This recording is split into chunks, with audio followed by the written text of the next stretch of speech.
Hello everyone, welcome to Learn English channel. Today we are going to hear, we will learn new vocabularies related to our daily uses.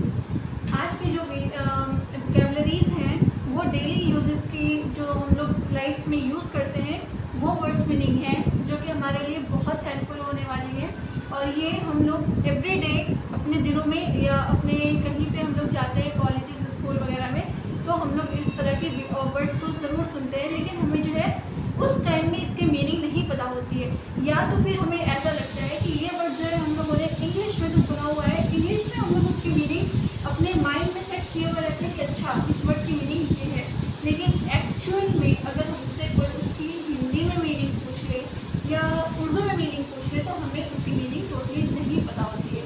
तो आज जो है कुछ ऐसे ही words हैं यहाँ पर जिनकी मीनिंग जो है हम लोगों को हम यहाँ पर इंग्लिश में देखेंगे कि उसको हिंदी में क्या कहते हैं और उसी के साथ साथ हमें ये बेनिफिट्स होने वाला है कि हम लोग एक ही साथ दो लैंग्वेजेस में या वन टाइम में 2 लैंग्वेजेस में अपने वोकैबुलरीज को हमें इंक्रीज़ करने का मौका मिल रहा है, वो भी वन टाइम में। हमें कहीं पे भी दूसरे प्लेटफॉर्म पे या दूसरे हमें डिक्शनरी में जाने की ज़रूरत नहीं है, ठीक है। तो हम लोग देखते हैं कि अच्छा इंग्लिश में जो ये वर्ड है उसको हिंदी में क्या कहते हैं और उसी को उर्दू में क्या कहते हैं। तो शुरुआत करते हैं अपने फर्स्ट वर्ड के साथ। तो हमारा जो फर्स्ट वर्ड है ये है केबिन, ठीक है। केबिन हम लोगों ने सुना हुआ रहता है, उसको हिंदी में क्या कहते हैं तो केबिन को कहते हैं छोटा कमरा। अब हमें पता तो रहता है केबिन बोलते हैं किसको बोलते हैं, कहाँ पे होता है ये, लेकिन हमें ये नहीं पता रहता कि किस तरह का केबिन होता है, या वो छोटा रूम होता है, बड़ा रूम होता है, ऑफिस टाइप होता है। तो वो सारी चीज़ें हमारी यहाँ पे ख़त्म हो गई। केबिन मीन्स यानी छोटा रूम जिसका एक बहुत सारे केबिन बने होते हैं अलग अलग जो है पर्सन के लिए अलग अलग एक केबिन बना होता है, यानी एक छोटा रूम।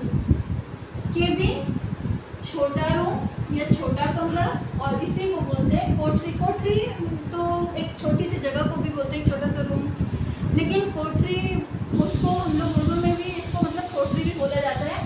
एक्चुअल में ये छोटा कमरा है, ठीक है। कोठरी की दूसरी मीनिंग भी आती है, हम लोग दूसरे वे में भी यूज़ करते हैं, लेकिन केबिन छोटे कमरे के लिए हम लोग कोठरी का भी यूज़ करते हैं, लेकिन केबिन जो है एक्चुअल में है छोटा कमरा और हिंदी उर्दू में भी इसको छोटा ही कमरा कहते हैं। नेक्स्ट वर्ड है हमारे पास केबिल।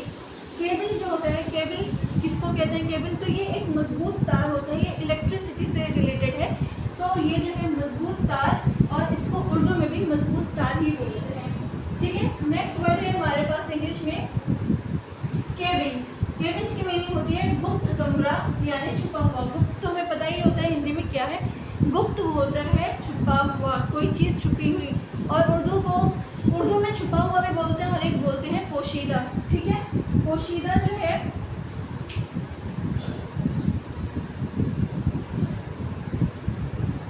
पोशीदा, ठीक है। पोशीदा उर्दू में छुपा हुआ के लिए भी यूज़ होता है और छुपा हुआ के लिए छुपा हुआ भी यूज़ होता है, ठीक है। तो ये दोनों वर्ड है, उर्दू में पोशीदा और उर्दू में छुपा हुआ, ये दोनों वर्ड यूज़ होता है, ठीक है। हमारे पास जो है नेक्स्ट वर्ड है केज। केज क्या होता है, ठीक है। तो केज हमें हिंदी में पता रहता है, हिंदी में तो पता है, उर्दू में इसको क्या कहते हैं। तो केज की मीनिंग हिंदी में है पिंजरा और इसी पिंजरे को उर्दू में कहते हैं पिंजरा, और पिंजरे के लिए कोई अलग वर्ड यूज़ नहीं हुआ है, पिंजरे के लिए पिंजरा ही यूज़ हुआ है। नेक्स्ट वर्ड है हमारे पास कैलकुलेट, गणना करना और हिसाब करना, ठीक है। कैलकुलेट गणना करना, हिसाब करना। ड्राफ्ट, नेक्स्ट वर्ड है हमारे पास ड्राफ्ट। मूर्ख, मूर्ख कहते हैं बेवकूफ़ को और इसी को हिंदी उर्दू में कहते हैं ढीठ। क्या कहते हैं इसी को, मूर्ख को कहते हैं उर्दू में ढीठ और इंग्लिश में कहते हैं ड्राफ्ट। नेक्स्ट वर्ड है हमारे पास डेयरी। डेयरी हम लोगों ने तो बहुत मतलब हम लोग के आम लैंग्वेज में यूज़ होने वाला वर्ड है डेयरी।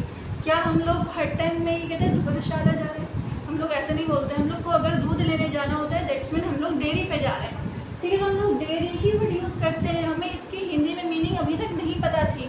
तो डेयरी को हिंदी में कहते हैं दुग्धशाला और उर्दू में कहते हैं दूध फार्म। दूध फार्म मतलब जहाँ पर दूध हमें अवेलेबल होता है। नेक्स्ट वर्ड है हमारे पास डेट। डेट की मीनिंग होती पक्षियों की माँ, मदर हम लोग की माँ, और डैम जो है पक्षियों की माँ यानी जानवरों की माँ। ठीक है, हमारे पास डैमेज। डैमेज इसको हिंदी में क्या कहते हैं, तो हिंदी में इसको कहते हैं हानि। हानि यानी किसी चीज़ का नुकसान पहुंचा देना, एक कोई चीज़ खराब हो गई, हानि हो गई, उसी को कहते हैं हानि, यानी किसी चीज़ को नुकसान पहुंचाना। तो डैमेज जो है किसी चीज़ को नुकसान पहुंचाना यानी कि हानि, और उर्दू में कहते हैं उसी को नुकसानात। नेक्स्ट वर्ड है हमारे पास डैंड्रफ। डैंड्रफ भी हम लोगों ने सुना रहता है और रूसी भी सुनी हुई होती है। तो डैंड्रफ जो है इंग्लिश का वर्ड है, और इंग्लिश में डैंड्रफ को हिंदी में क्या कहते हैं, तो डैंड्रफ को हिंदी में रूसी कहते हैं, और रूसी को उर्दू में क्या कहते हैं, तो रूसी को उर्दू में जो है खुश्की कहते हैं। हमारे पास है नेक्स्ट वर्ड अर्थक्वेक। अर्थक्वेक जो है बहुत जाना पहचाना वर्ड है, लेकिन अर्थक्वेक कहते किसको है, तो अर्थक्वेक जो है उसको कहते हैं, ये जो हमें भूकंप देखने को मिलता है, या हम लोग सुनते हैं कि अभी कहीं पे भूकंप आया है या कहीं जलजला आया है, तो उसी को अर्थक्वेक कहते हैं। अर्थक्वेक की मीनिंग है भूकंप, हिंदी में उसको कहते हैं, और उर्दू में इसी को कहते हैं जलजला। हमारे पास है नेक्स्ट वर्ड ईजी।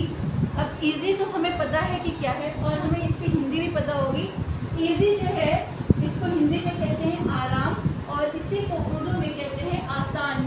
किसी काम का आसान हो जाना, इजी हो जाना, दैट्स मीन वो काम हमारे लिए आराम से हो गया, इजी से हो गया, और उसी को कहते हैं आसानी से हो गया। ठीक है, तो इजी की मीनिंग जो है हिंदी में होगी आराम, उर्दू में होगी आसानी या आसान। नेक्स्ट है हमारे पास इकोनॉमिकल। इकोनॉमिकल ये इकोनॉमी से निकला हुआ वर्ड है, इसकी मीनिंग होती है कम खर्च, हिंदी में होती है कम खर्च, और कम खर्च को उर्दू में क्या कहते हैं, तो कम खर्च को उर्दू में भी कम खर्च ही बोलते हैं, इसके लिए कोई अलग वर्ड यूज़ नहीं होता है। इकोनॉमिकल कम खर्च, और उर्दू में भी इसको कम खर्च ही बोलते हैं। हमारे पास है नेक्स्ट वर्ड इमोशनलिटी। ठीक है, हमारे पास नेक्स्ट वर्ड है इमोशनलिटी, अधिक भावुक, और इसको उर्दू में कहते हैं जज्बात। अधिक भावुक मतलब कि बहुत जज्बाती हो जाना, बहुत जल्दी किसी को मतलब गुस्से में हो जाना, या किसी को देखकर एकदम खुशी फील करना, तो ये अधिक भावुक होना यानी जज्बात में आ जाना। ठीक है, इमोशनलिटी, अधिक भावुक, और उर्दू में उसी को कहते हैं जज्बात। हमारे पास है इस वीडियो का next and last word factory. Factory की क्या मीनिंग होती है, तो फैक्ट्री की जो मीनिंग होती है उर्दू में होती है कारखाना, उर्दू हिंदी में होती है कारखाना, और उर्दू में इसी को कहते हैं काम करने की जगह, यानी जहाँ पर काम किया जाए उसको हिंदी में कहते हैं कारखाना, और उर्दू इंग्लिश में उसको कहते हैं फैक्ट्री। तो ये जो है आज की वीडियो में हम लोगों ने कुछ नए वर्ड सीखे हैं जो हमारी डेली यूज में यूज़ भी होते हैं। तो ये आप लोगों को कितने पता थे, या जो आपके लिए नए थे वो मुझे कमेंट करके बताएं, और फिर मिलते हैं नेक्स्ट वीडियो में कुछ नए वर्ड्स और न्यू वर्ड्स के साथ। जब तक के लिए अल्लाह।